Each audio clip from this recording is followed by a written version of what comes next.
Yo! Video games.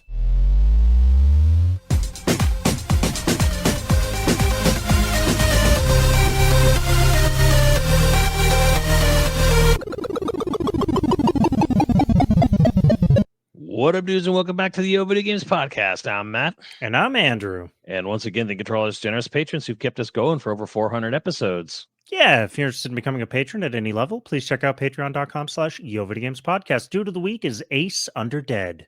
Thank you, Ace. Thank you, Ace Underdead. Yeah, brand new dude. Appreciate you. And of course, we also appreciate our sponsor. We're talking about Manscaped. Now, last episode, I said that I would I would try shaving my head with the Lawnmower 5.0 Ultra because it just seemed like it would be easier to use ergonomically than the Handyman, which I had already used to shave my head. And you know what? I was right. I did look. This is not what it's intended for, and it's great at what it's intended for. I'm sorry that you have to know this about me, but my balls are cleanly shorn using the Lawnmower 5.0. So it was time to move on to other pastures. Well, I just wanted to know, like, how, because they call it a body trimmer now. It's not. They're not just Right? like. Yeah, They're not just locking themselves into. It is specific. Yeah, it is like, hey, you can. It's body and ball trimmer or whatever, however they label it on the box. Yeah, and with its removable head system, where you can like just swap out heads, get yourself a little head. You can now put on this like foil system to like cleanly shave, and it's got like articulation and stuff. It's got a super bright light, but it's here. I got the original or the other lawnmower. This is the 4.0. It's slightly more ergonomic, like it's just a little bit heftier. It's easier to grip. Yeah, it definitely makes it shaving around the curvatures of your globes much easier. And for that. the skin safe technology on it makes shaving your head so comfy. Like it's super easy. Oh, you getting a massage with that one. So you massaging your head and then you can No, massage your other head. I actually okay. I actually couldn't even feel it vibrating. Like you don't have to press hard or anything like that. So suffice to say, very cool. I also did another experiment before I used the Lawnmower 5.0 to shave my head. I cut my head down to like stubble using the beard hedger just because I've got a couple trips planned in the next few months. And I was wondering, like, could I bring just one Manscaped item to like take care of everything up top? And you can. Again, they don't recommend this. I'm not saying you should like this is what you should buy for. Excellent beard trimmer. Love this thing. Also works good for cutting your hair and like getting it sort of Definitely matching works your great for sideburns, fading fades and because stuff. of the dial on it. And we're kind of in that time here. We're getting into holiday season. It's not quite holiday season, but the shopping season has begun, and I'm pretty confident in several of the Manscaped products. I mean, nothing says jingle bells like a couple of freshly polished, jingle bells or ornaments hanging, firmly from a tree. So yeah. But there's a couple other things that I want to point out about the Lawnmower 5.0, especially for someone like me who travels or goes to the gym. Everything fits in a cool, very easy to use kind of neoprene-ish protective case. You got your charger, it's USB-C, like all good things. And you got a couple of accessory sleeves for like different levels, like lengths. Say you don't want to go just bald. You don't want to have like a mole rat hanging out down there. You want to like style it. You want to give it like a pompadour or something. You could do that. This is the product for you. Another cool thing is if you're going to like use all these heads, you're probably like, oh, cleaning's a pain in the ass. Any of the other ones that I've ever owned has been a pain in the ass. Nope, this thing you just pop off and you can literally run the They head. clean very quickly too. Like they're very easy to. They are very easy to clean products. I've had other products before that were not. No, and the longest part is letting this thing dry, which is I don't know, an hour if you got to clean it by using water and stuff. Like it's and obviously I mean, I clean it at the end, so I don't really. It's not like I'm going to use it for anytime soon, right? So Like if you're using it in the shower, especially, super easy. You just pop off the head and clean in the shower while you're finishing up. It's And hopefully someone will come and pop your head off. Nice, okay. nice clean dick. If you're interested in any of Manscaped's products, be it the Beard Hedger Pro, which we also love, or the Lawnmower 5.0 Ultra, please head over to manscaped.com. Use our code YoVG, all caps, for 20% off and free shipping worldwide. That's manscaped.com. Our code is YoVG, all caps, and you'll get 20% off and free shipping worldwide. Your balls will thank you. That's what it's all about. You want someone to come unwrap your package. Speaking of balls, we're in Game Awards season. Literally Yeah, the we Game are. Awards, and then there was the golden joysticks. You know what I've noticed? You know, and I'm using this as my entryway in. It's not exactly the topic, but it is my entryway in. There's a lot of like bullshit categories. There's a lot of categories that just like Yeah, they're silly. It feels like everyone kind of like acknowledges it, but no one does anything about it. Who decides all these categories? Who picks these categories? That's the other thing. That is a good question because with the Game Awards, it's a panel of judges. It's like 100 media outlets. Okay. Golden Joystick is fan voted. But what we can kind of maybe sling back and actually put on El Dorito Pope and whatever small committee he has running and deciding stuff. The categories. Right. The categories. This is on El Jefe here. Okay, they have a lot of them because they want to fill as much airtime as they can with ads. Well, I mean, okay, content. there's a bizarreness to it because you have a lot of categories, and then you have a lot of things that they take what's really like 4 or 5 subgenres and scrunch it into one. Right. And then this other thing is split very narrowly between this.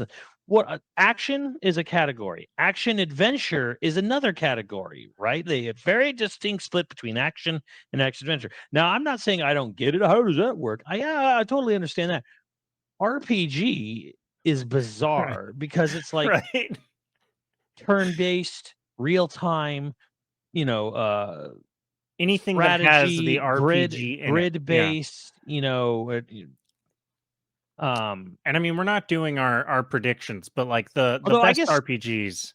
I guess technically, if it's like a turn-based RPG or turn-based strategy RPG, it goes in Sim strategy. Strategy, yeah, that's because Fire Emblem Engage is in Sim strategy, but okay, but like Baldur's Gate 3 is turn-based. It's D&D on digital. But the best RPGs, they have pretty like 5 pretty distinctly different RPGs. Baldur's Gate 3, Final Fantasy 16, Lies of P, Sea of Stars, and Starfield, all sort of their own subgenre of RPG. Yeah, you could say that like Final Fantasy 16 and Lies of P are both action RPG kind of. You could say Starfield is too. Yeah. I guess Starfield technically counts as action RPG. It's a shooter. It's a first-person shooter. I don't know I don't know if there's much in the way of melee combat in that game, but you can do all melee if you want, and you can do third person. That is an option in the game.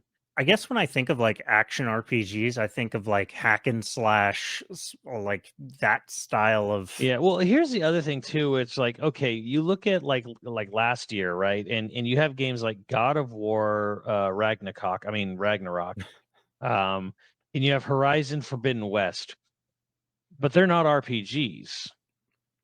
Where they're considered action adventure or action, but not RPGs. Spider-Man 2, which I think is an action or action adventure, absolutely. Well, at least it has a skill tree system. I think it has a leveling system as well, but it definitely has a skill tree system. But it's not an RPG. But like Final Fantasy 16, it kind of just feels like, okay, Final Fantasy 16 is absolutely just an action RPG, 100%. But it's put in the RPG category, not the action category or action adventure, because it's called Final Fantasy, and we associate that with turn-based RPGs of the past. Where God of War Ragnarok was an RPG. It had levels, it had leveling, it had skill-based stuff, it had armor sets, it had stats and specs. Not an RPG, because God of War originally was an action game. Yeah, another thing about categories. W- How okay, best action adventure, best action game. Why don't they have a best horror? Like, why are two? I mean, okay, Resident Evil 4, you could put it in an action game. I could see that. But like Alan Wake 2 is pretty cleanly horror. Yeah, there's Well, that's combat, but it's yeah, and not. it's like, oh, well, because there's probably not enough games to fill that role, which not true. Because if you actually dabbled into the indie space, you would see there's actually plenty of horror games and survival horror games Well, you that got you at could least put. three here: Resident Evil 4, Alan Wake 2, fuck, Dead Island 2 is in here somewhere. Actually, that's an action game. Uh, I guess okay, maybe it's not a horror game, but it mhm. is. You know what I But mean? I Like, mean, you could put like Amnesia: The Bunker in there, right? you Yes, you know, could totally put that in there. like Yes. easily, and and that's pretty good. I'm not saying it necessarily would win, of course, but I'm saying like it would. It's a good game, and it would easily qualify for a survival horror or a horror game. Yeah, I'm not really. They have best fighting this time, which I Yeah, there's nothing odd like Sifu, like yeah last year. yeah yeah. Actually, I guess fighting this year is makes total sense. Fighting Nickelodeon this All year, Star Brawl 2. yeah, I'm like, I feel like that game released after the cutoff date, but I don't know. They're probably going by, well, reviewers got early, like the BS reasoning for God of War last year and stuff. So I guess my only other like beef with their categories specifically is that they have best independent game and best debut indie game. yeah, it's like this weird thing where it's like we're going to acknowledge like someone who made it and made an indie game for the first time. But then they're gonna possibly just get toasted by best, because here's the thing, you literally place those categories back to back, right? And it's like, okay, anything that was a best debut indie game that didn't get put in the best independent game, because there was some crossover, right? Like two or three of the best debuts are also in best independent game, Yeah, meaning that the games that were nominated for best debut have no chance of winning. Like, right. you already know they're toast, because, well, it's a debut indie game, but two or three of them also are best independent game overall. So it's like saying like, okay, well, best newcomer but best overall. So it's like, well, that's toast kind of thing. So they're not going to win. They're clearly not going to win their category. They're kind of like, why are they there? Yeah, I also was looking at like Dredge, which we talked a little bit about beforehand, and they're Yeah, it saying has like Team a Team 17 made, 17, and it's like, that's not indie. and they're not debut. Now, Like, granted, like Team 17 is kind of like somewhere in that sort of like, well, it's kind of like Devolver Digital, which Devolver basically publishes indie games, but they're a publisher. Um, this is kind okay, of fair, this yeah, gets into a very weird thing where it's like, the real question is, was it Black Salt? Is that the name of the studio? yeah. Black Salt Games is the other one, Are they owned by Team 17? right? Did Team 17 fund Dredge, or were they mostly self-funded, and then Team 17 is just the distribution partner? And I Yeah, think which that would I think yeah, I think that's where you really should like really kind of like get in there. Like, are they just because plenty of kickstarted games get like picked up by like 505 games or someone else, right? And it's like right. they're the distributor of this indie game. They don't own the studio. They may not even own the IP necessarily. So Yeah, I that's another thing that I think that like game awards in general, they do everything they can to gloss over it, but they do highlight this one problem about games, and it's by design, is that it's like it's so obscured, like who's responsible for what. mhm. Like we just talked about, Team 17 might be the distributor, so why are they included in the award for the game develop? Like, are they really getting an I award? mean, before we get to the absolute joke that is the score, award, they don't even have a composer listed for Zelda. It just says Nintendo Sound Team. Right. Yeah, no, I don't. And also best score in music. How is Hi-Fi? Oh, Hi-Fi Rush isn't there. Okay, what's the Mhm. one? Hi-Fi Rush isn't in there for one of them. That seems like it should be. No, it's in both the ones that I thought I it would be. mean, people would argue very much it should be in GOTY conversation, but it's not. And It's not. It's not even. Is it an action game at least? Yeah. maybe.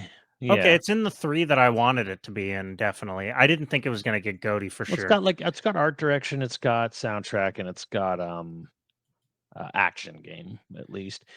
And I think, it's funny because I wonder if Phil's still a little bitter about the fact that like Age of Empires 2 remake didn't get put in Sim Strategy. Um, and the fact that it's basically just been Well, completely okay, ignored, and Starfield's more or less ignored. I mean, Starfield has like what, 2 nominations? Like maybe, yeah. RPG, and I don't even know what else Starfield has, but it has RPG, and it's gonna fucking lose real bad to Baldur's Gate 3, and they know it. So Um, this is, I don't know how much of a hot take this is really, but should remakes be in the contention? I think it depends on if it's a The category? remake. I think if it's a remake, yes. If it's a remaster, no. If we're touching up, reverse engineering like code or whatever, not really, not necessarily, because that's like work's been done. You're just upresing it or whatever. Or Right, should Age of Empires 2 be I guess did they have to build the whole game from scratch? Then yes. yeah, I don't Is nothing from the is no single line of code or asset from the original game, and it was completely built, from the ground up. Yeah, then I think it is absolutely in conversation. like, I was thinking Resident about this. Evil 4 is game of the Right, year. It is I a know. remake. I know, that's where I was going with it, where I was like, eh, I love Resident Evil 4. I think the latest remake is very well done, but in my mind, I'm like, does it deserve to be again? Like, It'll is it? get. I mean, you don't have to worry because the media hive mind's absolutely ignoring it. Yeah. Um, Well, although it came out too early in the year. to be fair, it did win, I think, the PlayStation Game of the Year award at the Golden Joystick. Um, so there's that going for it, I guess. Other than Final Fantasy 16, what other game was in contention? For PlayStation, Spider-Man 2. Oh, okay, yeah, but like, okay, like, it wasn't gonna beat either of those two. Spider-Man 2 is fine. I'm not trying to say that it's bad, but like, it's not like it. How many people are still talking about Spider-Man 2, and it's only been a couple of weeks? Like that shit disappeared. I mean, It kind of did. I'm not trying to be like controversial. I'm just saying, it is a shorter game than the first game, and yeah, kind of it. Here's the other thing with Spider-Man 2. It does exactly what you expect it to do. You know, right. It's you know, good. It's good. It's a good game, but it's not like it didn't change anything. Like it didn't like and I would say that you could say the same about RE4 remake, mhm. right? Like it was in and out of the zeitgeist. Like it's you know nobody was necessarily talking about it 6 months Too later or many anything. too many big games or whatever. Like the most Right. talk Spider-Man 2 got was just kind of like the Xbots and the Sony fanboys just going at each other's I know. throats. Yeah. And it was all dumb. You both sides look like idiots, honestly. I'm in a Spider-Man game. I can't take the subway. This game's lame. Okay. Why does this Pepsi can look like PS2 graphics? To save data for when you're just swooping around the city. Yeah. um no, and no, like my point is not to like shit on either of those games. I'm not trying to shit on either of those games. Hmm. Obviously I love remake. But should they be in contention? Yeah, I think if nothing from the original game is used, I think so. Because I mean, granted, it's a template, and things like RE4 definitely were doing similar things to the first game. And they did update certain things. Like I would say the boss fight with Salazar. It's definitely a much different fight now. Yeah, and I would actually argue better or more interesting. It's Like, definitely more interesting. yeah, The aiming is a little sluggish for how fast he moves. I feel that like it's a cool fight. I like the idea, but like there were times where I was like I needed to like aim directly up, and Leon had trouble like. oh right, And yeah. it's like like there was a little more. I guess this is Rumble. just talent in the original game where like they knew not to make you any boss you're fighting was never like this thing that could like swoop around you like completely above or below you. Like Right. any boss you're fighting when you're aiming at it, the target you're aiming is within this sort of like cone or this square vision of field. You're not doing anything like crazy wild. Like maybe El Gigantes if like you want to shoot them in the face and they're right on top of you. But El Gigantes, you could just shoot them in the leg in the original game. It doesn't really matter. Just shotgun them in the leg. I didn't have a hard time necessarily with that, but I could see the problem happening. I feel like I was running and spinning around every time I went to shoot.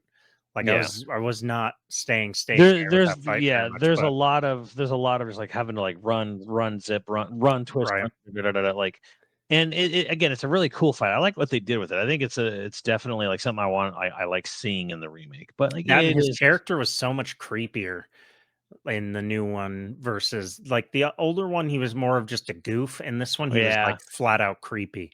I definitely think that's a downgrade. I think Salazar and Well, Sadler were huge downgrades because you just don't see him enough. Like it'd be mm, cool, Salazar being creepier is cool, but like I wish we heard him more because you get like two scenes where you hear him through like the little like tube things, right. but that's it. And then like a lot of his dialogue was put into his boss battle from the missing codec calls from the original game, and that was kind of the real problem I have with remake. Like the only real faults I can really say with remake overall is just the fact that like the villains are just not there. They're barely in the game. Like you Salazar you talk to 2 or 3 times really quickly, briefly, and then like you get up to him and like yeah, you fight him and you kill him and that's it kind of thing, right? Like the most you have any interaction with him is right before the final fight, where he's in the cave and they're trying to do their final, she will join him, blah, blah, blah, blah, blah. And for some reason, they gave him a real crazed Southern Baptist pastor kind of attitude in remake, which I get what they're going for the crazy pastor because he is like the head of a cult or whatever, but like Right. he's just not in the game enough. He doesn't banter with Leon. You feel like you don't see this guy hardly at all in the game, and you don't. And then you get up to him and you fight him, and then you blow him up, and it's like, well, that happened, I That's guess. that.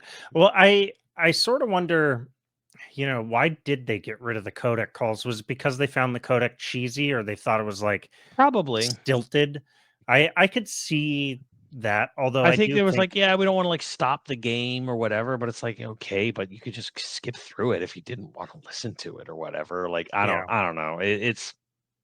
It's definitely there's some weird choices because there's a lot of like smart things they did where like Leon's not a complete brick in this game, thank God, yeah, and Luis is a huge upgrade because we can't talk about upgrades. Luis is a huge upgrade in the he is, game. yeah, Um, Krauser is kind of the same thing where it's like they changed his storyline completely, and it's really fun to fight him. I actually really like that yeah, though you do kind of you can get like kind of cornered if you don't have like your knife healed or whatever in the fight because whatever, but like um I don't know, like Krauser is kind of like the fight is an upgrade, the character is kind of like the same. side the same sideways, maybe lesser because he's not as hokey or whatever, but and I'm using hokey as a positive because it was definitely a positive. Well, hokiness, it really can be a positive unless you're Steve. Right. Steve hates the hokey. He's I'm the only all person I about it. know of that takes hokey immediately as an insult too. Yeah. The weird thing too is they're like, oh yeah, we're not gonna have, Leon like escorting Ashley because people didn't like it, but there's absolutely escort areas. Like the part where you fight the Bella sisters and you have to like tell her you can tell her to go hide in a locker. Right. Or like I'm sorry, they didn't say there would be no escort. There was like there's no hiding situation for Ashley because they felt it negated, the tension. And I'm like, yeah, but they definitely still did put a locker for her to hide. And it was super weird. There's a weird statement by the director that was actually not factually true in the game, which I thought was bizarre. I wonder if it was like a response to how people were like, they responded to his comment and they were like, "Oh, I guess we Yeah. better put those back in." Yeah, and then like there's no QTEs. People don't like QTEs, and I'm like, no, people just got sick of bad QTEs, and then they added QTEs very, very briefly, anyways, in Ada's campaign. Right. And Ada is definitely a downgrade. I am not going to shit on the actress or anything like that. I am not about that bullshit. I just don't think her character was It didn't work. Didn't didn't work work this time. didn't work for me. Didn't Uh, work for me. Also, can we this is going back to the bullshit categories thing. Um can we talk about how just there just shouldn't be esports categories? I don't understand them. Here's the thing, like, because Game Awards has this whole bunch of esports categories: esports player, esports coach, esports event, blah blah blah blah. Yeah. I don't. How do you judge this?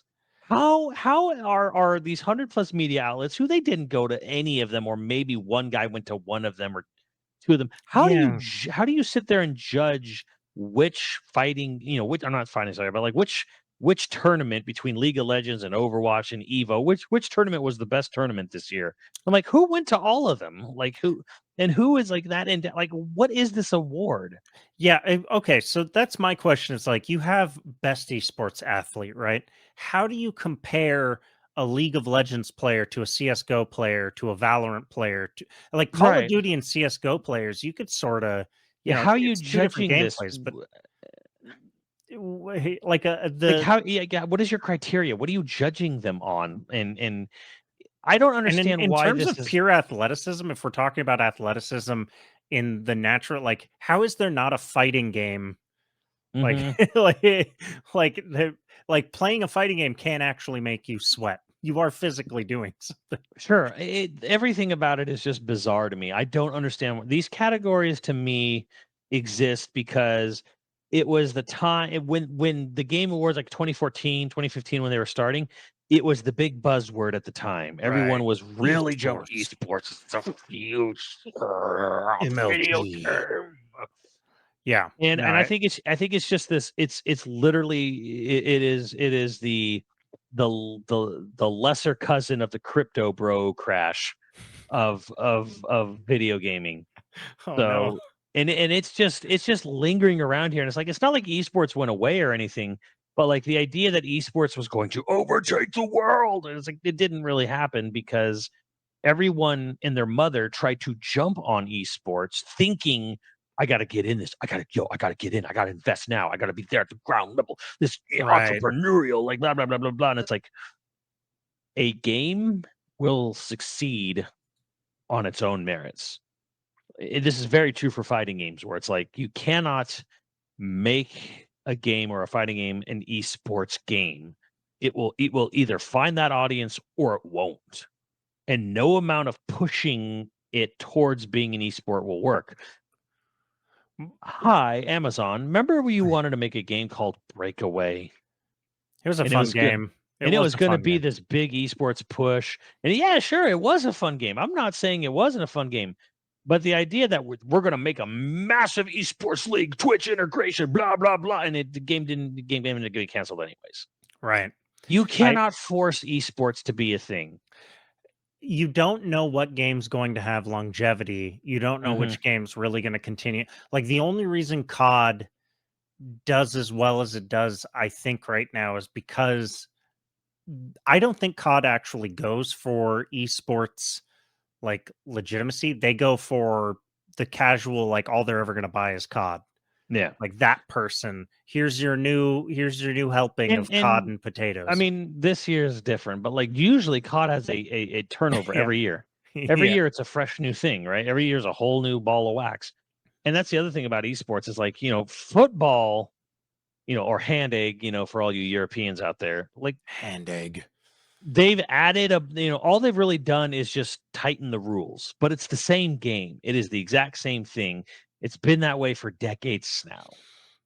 There is no video game, even Counter-Strike, which is probably like the oldest probably played, like even that's gone through all of the crazy major changes and stuff.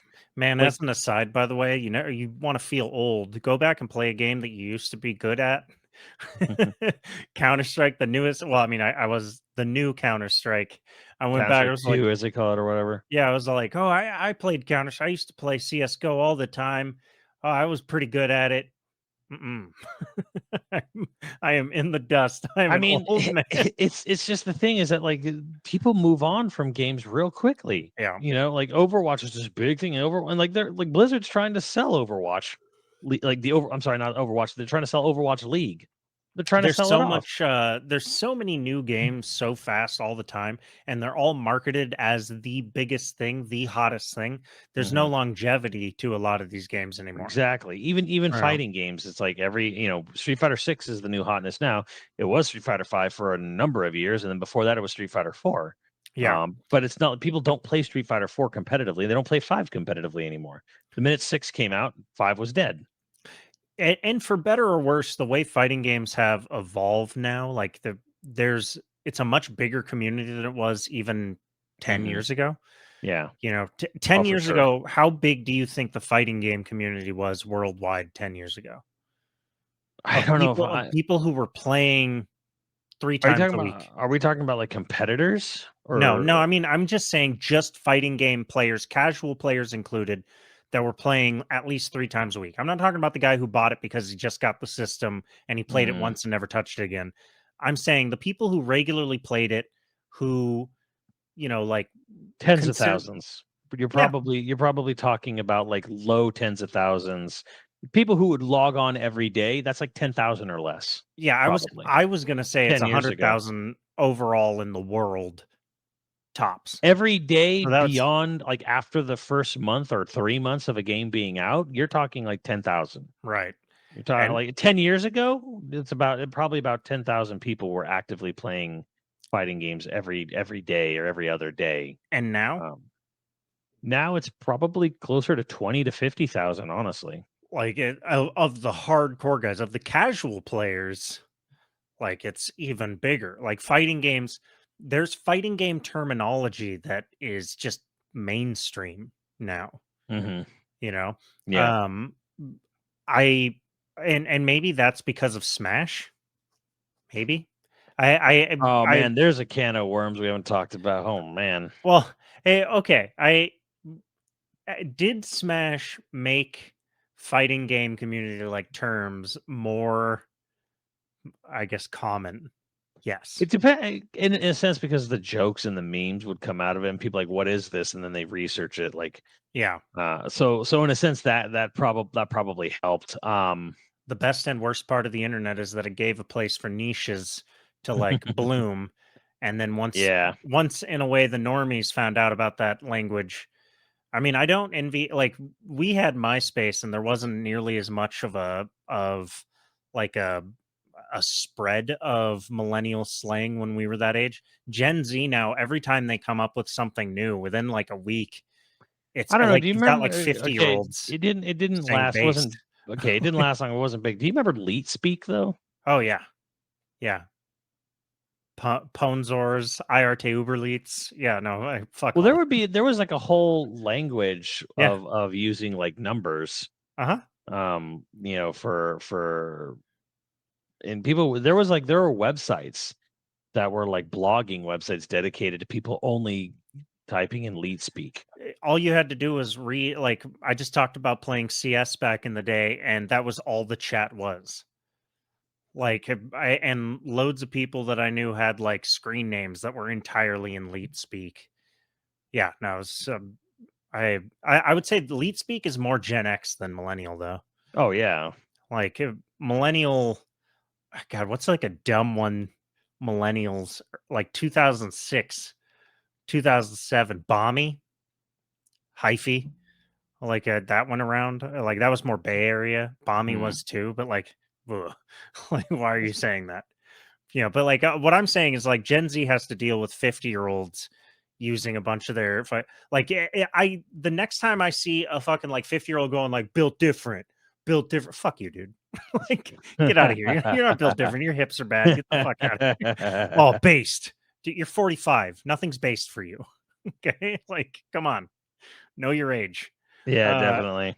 like, I just want Gen Z to have, like, you get all that online shit where everybody like tries to shit, like Gen Z's shitting on like, what is it, Gen Alpha now? Tablet kids. That's the thing that's going on where they're like, oh man, millennials have raised the worst generation. Well, Gen X or boomers were saying the same thing about Gen Z being raised by Gen X. Like it's always going to be like there's no now. Granted, tablet Mhm. kids might be awful. I don't know. I'm not in education, never will be. But it's one of those things where you're like, the internet makes all that shit last forever, and Yep. I can't wait for like esports to be just like a gross term. Like, I mean, I'm just sitting here like wondering. I'm like, man, what are you gonna? Because like, if I think back 20 years ago to the crap I was seeing on the internet, it's like, ugh. yeah, It's just, thank God that ugh. shit's not around anymore. Like it's a good thing, back then, everyone had a website and everyone had a forum, and those forums are long dead, like nuked from the Yeah, internet. Thank God. God, that shit was. Like thank God that's all gone, because like the problem is now is when something like with Twitter or Facebook sticks around for so long, it solidifies, that stuff doesn't really go away. Is you Yeah, they're post using some, it to train models to impersonate you. yeah, like using YouTube, that stuck around forever, that's not going away, kind of thing. So Oof. that's really a problem. So I'm kind of like sitting there thinking like, oh man, what are all these dumb teenagers going to do in 20 years looking back? And if this stuff, well, I mean, I doubt Twitter will last that long, but like, if stuff they have said still around, TikTok's still around, There'll be still, something new though. Social media is not going yeah, anywhere. remember that time? Yeah, remember that time you rode in your friend's car and you stuck your dick out his window and made a TikTok about it? Oh yeah, good times. Yeah, good job there. Like, good job there. I'm sure that'll, wonder what are you going to look back on 20 years ago and think about that on? Yeah, thank God that shit didn't. You remember that time you were riding with your best friend and you all got pulled over and they thought one of the guys in the car was a drug dealer and started searching the whole car. And so you just had to stand there awkwardly while they pulled out.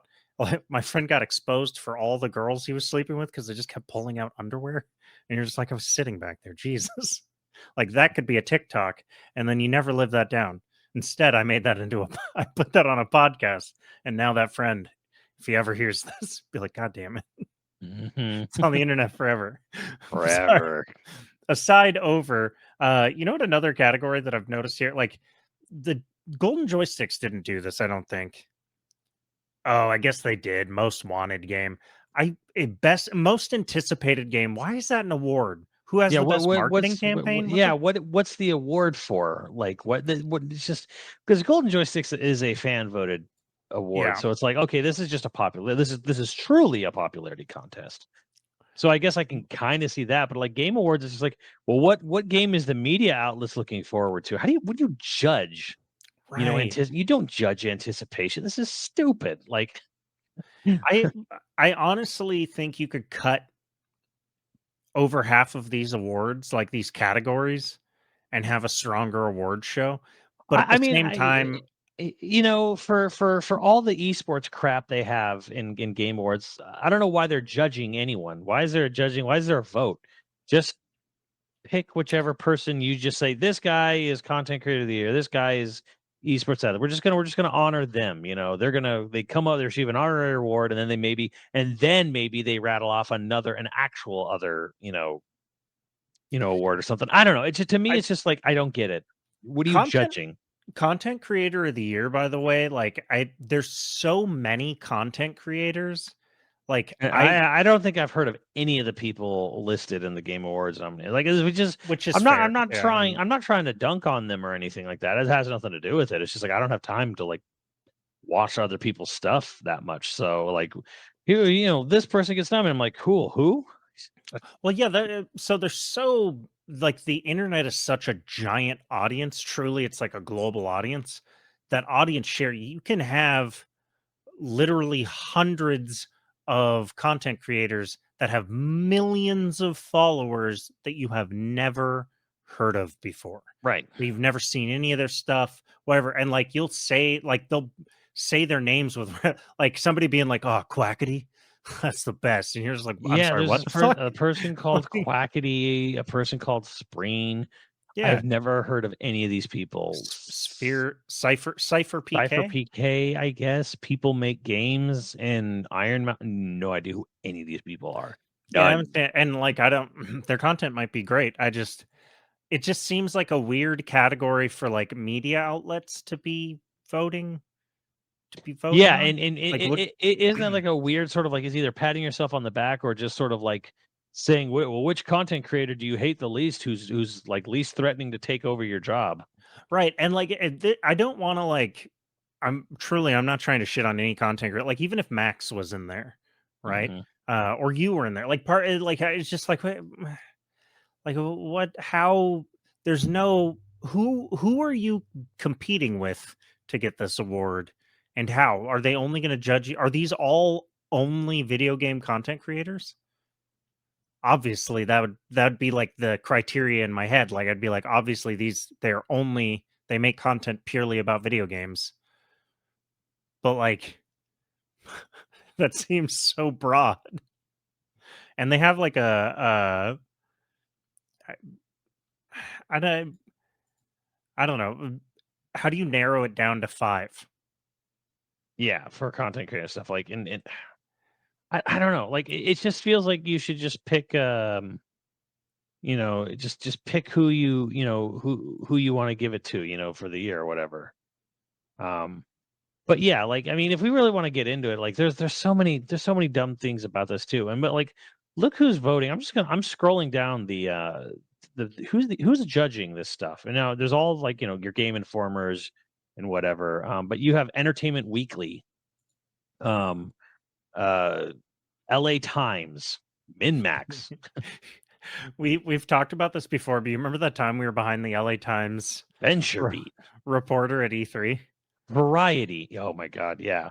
Variety, Wired. I mean, Get Wired kind of makes sense. The Guardian, Metro UK.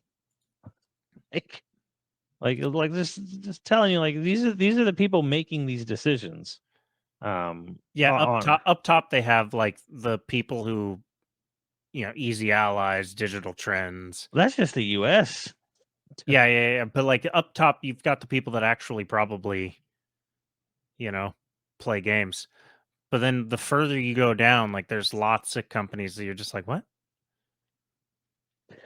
Yeah, I mean, like LA Times, for God's sake, why? Like, you know? What? I love that Colombia is in here. Colombia. Yeah, I And mean, Croatia's got one here. they've got plenty of outlets from all over the world, but I mean, it's just Oh, Game so. Reactor's got. Well, I mean, I just like, what's the?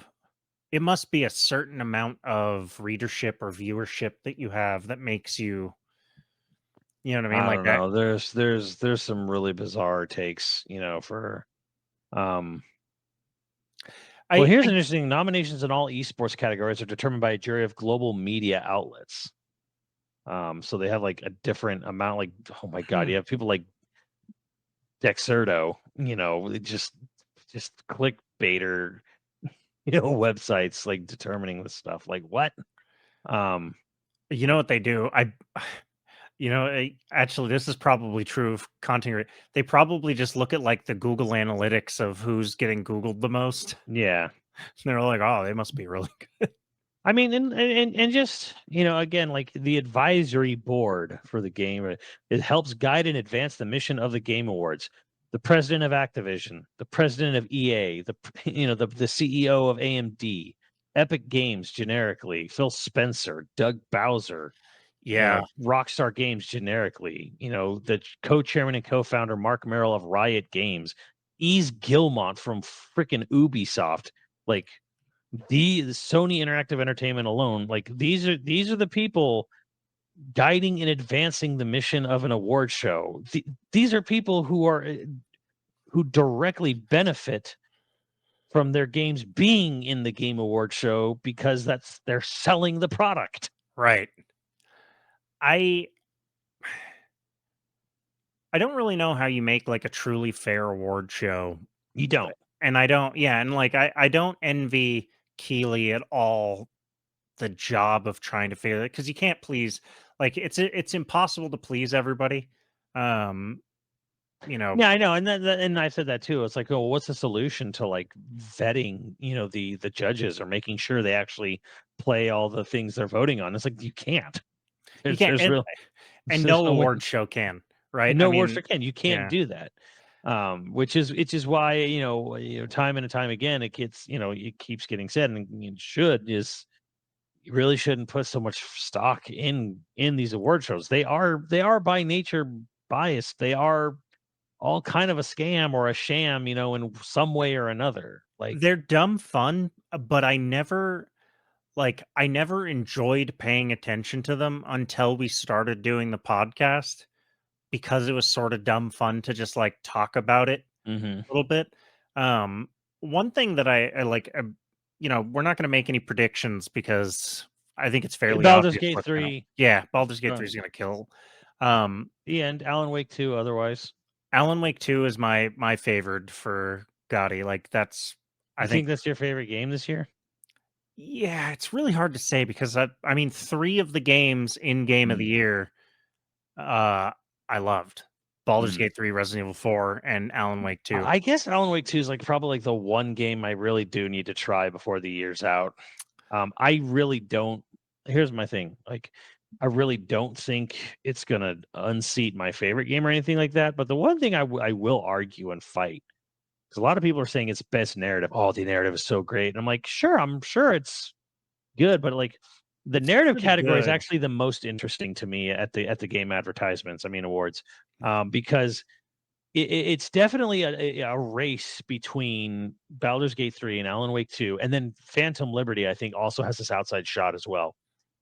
But I think it's between does the media hive mind voting? Are they in it for the tweets of Alan Wake 2, or are they in it for the breadth of content, the mountain of variable text in Baldur's Gate 3? It's like a quality versus Mm. quantity thing. Not that I think that Baldur's Gate 3 necessarily has like bad writing or anything like that, but it's like, what are you going for? Is it like how much was it tweeted? Oh my god, show like Twin Peaks and Well, that's H.P. Lovecraft and just my mind's blown. It's a live action actor and reference control 3011 times. Like, I um, one of the reasons that I like Alan Wake 2 so much is it's been a while since we've had what felt like a traditional survival horror. hmm. It seems And like I'm most survival actually horror has gone the way of Resident Evil 4, yeah, and I'm and dunking I on it, love but I that. actually am curious about this game. Yeah, I dig it. I don't think it's like particularly scary. I think it's a very pretty game, Hmm. and I like the Twin Peaks weirdness. Yeah. Um, you know, Is it just weird or is it saying anything? Is it making any uh sort of statement? Is there anything to it or is it just freaking weird? I think it's got clear themes about writing and creativity in general, and Mm. like the loneliness of that, of like what it's like to make stuff. Yeah, I like what I'm Um, hearing. but I do think most of it's for fun. I don't think it's making any like crazy statement, Mm. like Like I you don't. like like the folly of obsession or something, or It's got a little bit of that, mm. but it's not like it's more, I don't know, you could say that there's probably some stuff about addiction, like Mm. not just addiction to like drugs, but like addiction to again chasing that creative spark Yeah. in a way, what you're willing to do to inspire yourself, that kind of thing you could say is in there maybe. Um, I'm sure I'm leaving a lot out, but I don't think it's necessarily making a huge statement on anything. It's got the weirdness that David Lynch stuff Hmm. has. It's got that Lynchian weirdness. It's got an aesthetic that I really like. Yeah. Um, I it's like it's the thing that's holding me back so far has been Epic Game Store launcher. yeah, that I don't want to re-download that. it's been a bummer. I get random pop-ups on my desktop and Oh stuff, and I've turned it no. off in every way that I can find out. But you get random pop-up. I hate that. In terms of narrative, though, I don't like, okay, Baldur's Gate 3, obviously. Final Fantasy 16 is surprising to me that it's in there Oh yeah, amongst all these. because the game, that story was whatever. It's fine. Okay, I would say that it's sort of shallow. It's like you watched Game of Thrones and you're all like, I'm doing a Game of Thrones in the shallowest sense. Yeah, because it doesn't even stick to that the whole time, and eventually it just No, gives up on it altogether. yeah, it sort of fades out to whatever. I don't know. I really liked that game. I liked Final Fantasy 16. I had a I great think, time playing it, but narrative, and no, no. yeah, and as time has worn on, and I look back on it, it, it was a pretty simple game. Like it was, I think the thing, like looking back at this year, it's like what narratively, like what is like a top 3, a top 5 of narrative? What was a good narrative experience this year? And honestly, I really enjoyed Amnesia the Bunker. Um, I thought you would say and Lies of P. I no, no, I was going to say that. I was going to that I Oh, was okay. also going to say Liza P. I also really liked. I also really dug Liza P. and Amnesia the Bunker. I thought those were actually pretty good narrative things. Like, I think 16 kind of disappointed me narratively speaking a bit. I was kind of hoping for something a little more the way it was kind of being hyped up. It wore thin halfway through. Yeah, Halfway through, yeah, you realized like the way they were tying things up. One, they yeah. tied up the most interesting stuff pretty early on. Um, That's but yeah, that definitely was kind of a problem. yeah, and like one of the most interesting characters to me seemed to fall flat, which is I really liked the prince, uh, Oh, Bahamut. Bahamut Diaz, or I think it was Diaz. I don't know. Bahamut, but yes, I know exactly what you mean. Yeah, like I thought that tragic, duty bound character very interesting. They, for whatever reason, like started him up and killed him off and finished it off his story very quickly, His problems get resolved real fast, fast. or Yeah, and you're just like, okay, all right. Um, lot of ideas that they jam packed through. They didn't focus on any one thing. I think. yeah, I think that yeah, and to a much lesser extent, Spider-Man 2 was kind of a bit of a narrative, kind of not a bummer, but just sort of like it didn't hit me with with the feels the way I was kind of expecting it to, the way people were talking about it, where I'm like, it's just good, but it's like it's played so straight. It's played so straight to a point that I'm like, and the voice acting is really good, but it's played so straight and so designed, like, well, that it's like it's got this like it's like it's a perfectly made sandwich. Yeah. Like, this is everything is there's really nothing wrong with this, but like, what is it? It's a sandwich. It's exactly what you expect. I don't know. I don't know if that analogy works. But yeah, like it was just kind of like the way like Harry Osborn was like handled, or his Mhm. dad Norman, where it's like he's really great. The acting's really good. The mocap's really good, but like he's just very much just like, I need you to save my son, Peter. Well, that's the most important thing to me is my family. And I'm like, okay, but can we have like some Willem Dafoe, like, chewing the Craziness. scenery? Hmm. Yeah, and, like, that's what I missed. It missed the hokiness. Like, even Craven, he's kind of got the Russian accent. I kind of has the Russian Eastern European accent or whatever, but it's just kind of like, I want to kill the prey. I want to. And then he dies, and you're like, okay, bye. Well, I also in best narrative is Cyberpunk 2077 Phantom Liberty, which That is another one I'm curious about because, I'm curious about again, it too. Yeah. here's my real hot take is that, the Cyberpunk did not, when we saw it at that E3, not the one after the one where all they gave us was a business card. Hmm. The one after that, we actually saw like a full on presentation. I was just looking like, this is any video game ever made. Like, it's vaguely different or whatever. And then the game came out, and I was watching people play it through various different points, and I'm like, this is Well, whatever. This definitely leans closer into the wow, cool tech, and less into the overarching themes of social commentary, or whatever. Like, it definitely is like, corpo's bad, great, sure, but like, Johnny Silverhand's story that you see in flashbacks and you play Right, some of the it's the stuff most interesting thing. It's is cool as hell. it's the best parts of the game, and then it's like he like you have these moments where he's talking and stuff's going on, and then it's like now go back to the game. Yeah. Oh, go Yeah. back to doing generic stuff to like raid this Techers hideout. Get this chip. Get this doodad. Here so you can all in the service of upgrading your own parts or whatever. So it's like it's filled with so much boring crap to just feels like it's padding you out, but like, yeah, but it's cool. It's like future stuff. You get a thing and you stick it in your arm, and your arm goes ring, ring, and then yeah, man, you got this cool thing, and like And it is cool. you made the I do, voodoo yeah. boys angry at you or whatever. I'm like, The Voodoo Boys. whatever. Like, Yeah, I supposedly Phantom Liberty is much more heavy on the story. yeah, But I that's haven't why played it yet. I'm curious about it because everyone talks about it, but everyone talks about like the weird sort of resurgence of cyberpunk, because of the anime is always kind of like thrown me for a loop because like when it came out and people were kind of like, oh, the game doesn't work, it's busted. And then there was even people who even trucked through the bustedness of it if they had a good enough PC one. They're like, Yeah. the story is really not that interesting.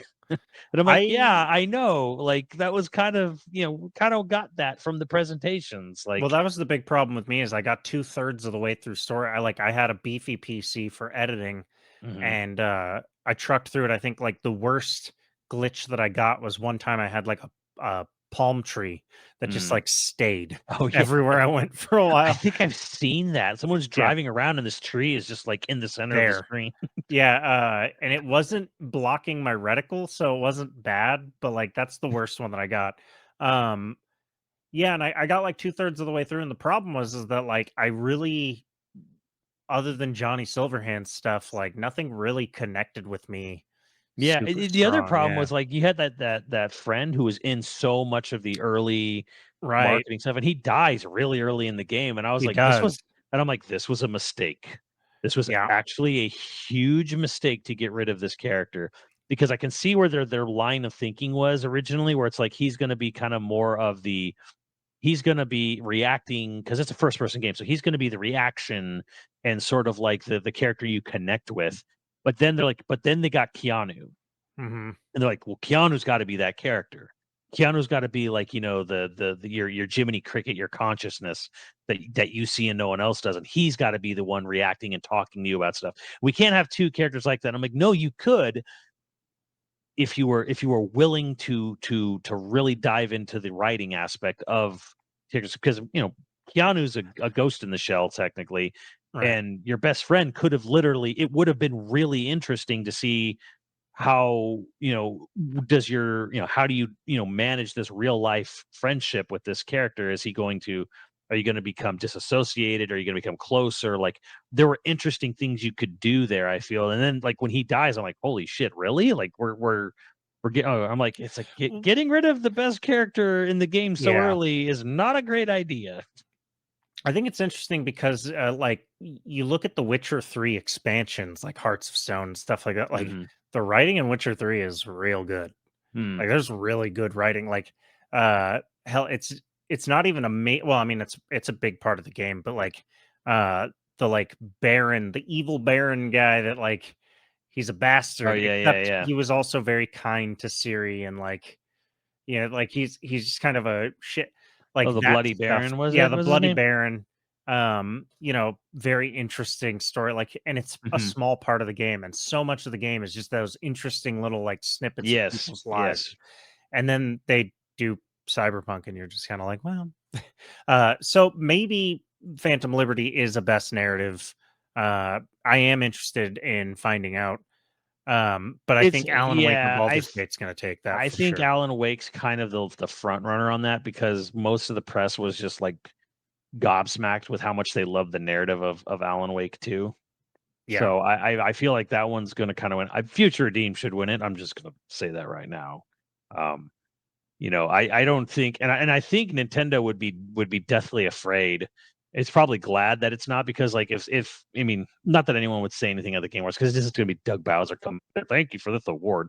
Um, but like a game that's about, you know, the uselessness of proxy wars and how, you know, two countries have been fighting eternally, you know, over land that's disappearing. Probably wouldn't go over real well right now.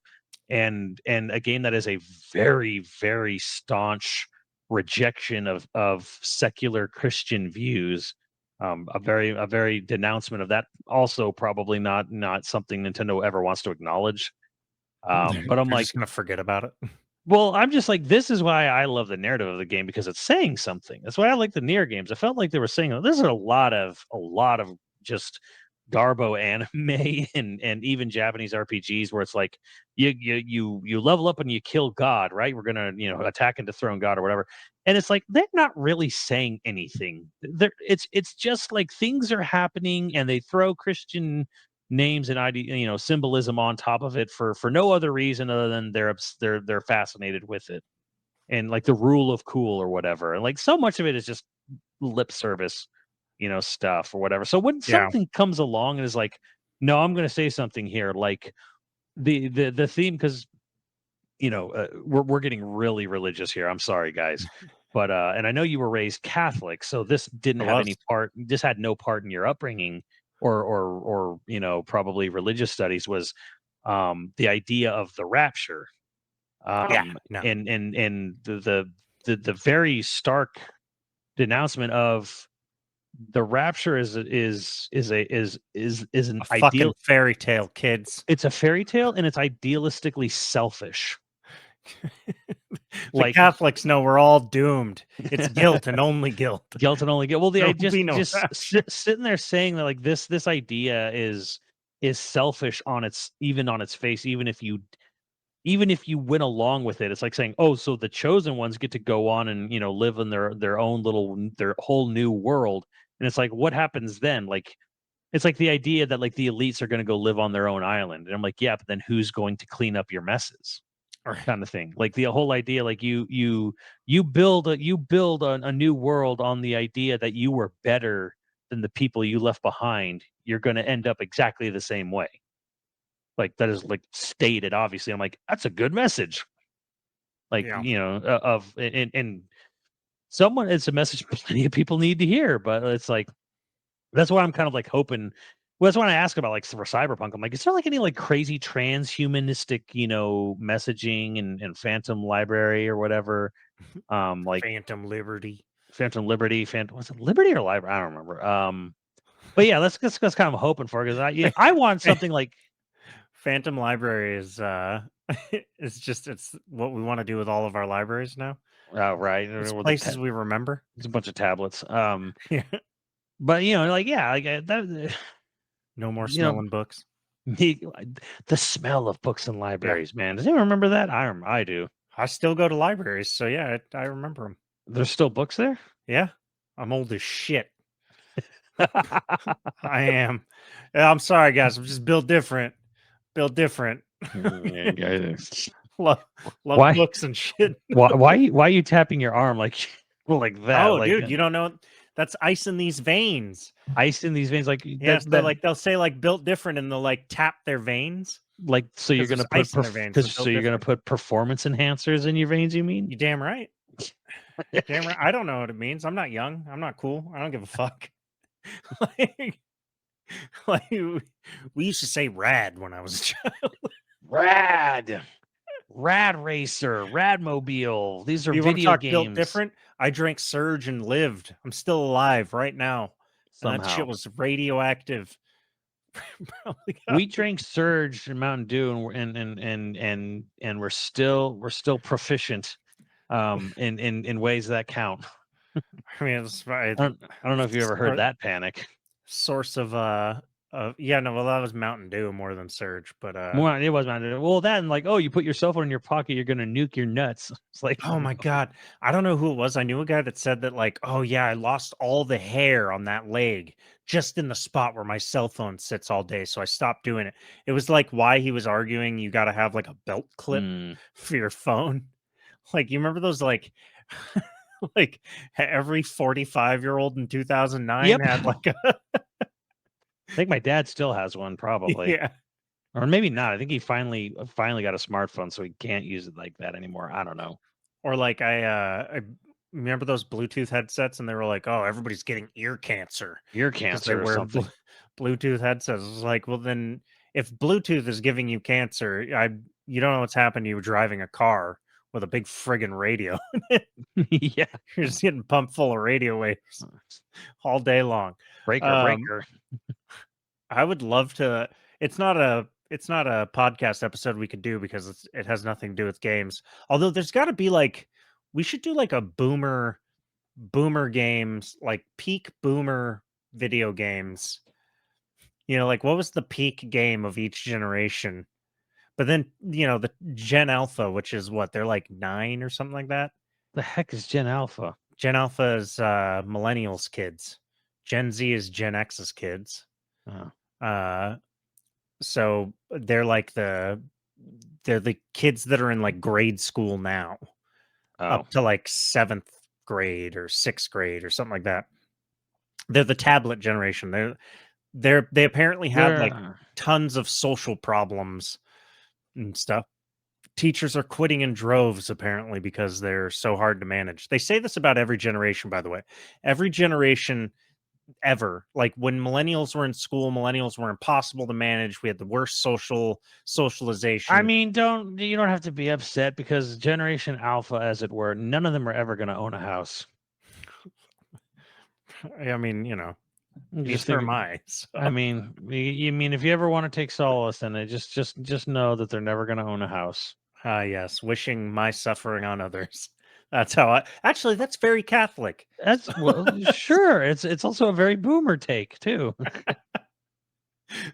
On the most boomer take. On that note, we have patrons to thank. If you're interested in becoming a patron at any level, please check out patreon.com/YoVideogames podcast. Dude of the week was Ace Underdead. I'm sorry. Ace Underdead, thank you so much. And our producers for this episode are Mutton Chops Johnson, Scroonami, Karoy35, Hyper Viper 89, Ziggy Z, and Online Persona. Thank you, dudes. We'll catch you next time. Later, dudes.